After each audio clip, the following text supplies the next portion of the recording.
Congratulations Amitoj, it's a wonderful result. 7.5 overall 7. आज हम बात करेंगे सिर्फ रीडिंग की। मेरे को बता तेरा एक्सपीरियंस कैसा रहा रीडिंग में? हाँ, रीडिंग एक्सपीरियंस मेरा बहुत बढ़िया है।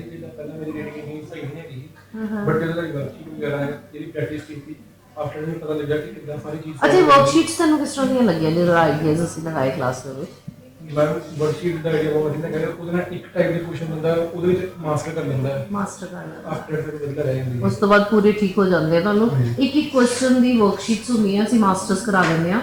Yes, no, not giving the categories. Each category of question has, I think 12 questions, 12-14 questions इतने ही है दोनों।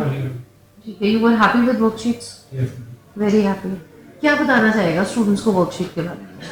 वर्कशीट बहुत हेल्प करती है हर चीज़ में। जितना वर्कशीट मेरे एमसीक्यू पार्ट बहुत नहीं है करी, आफ्टर वर्कशीट मेरे एमसीक्यू सुधरे, तो जो मैं एमसीक्यू टिप्स वगैरह लेंगे उधर मुझे बड़ी हेल्प मिली टिप्स वगैरह।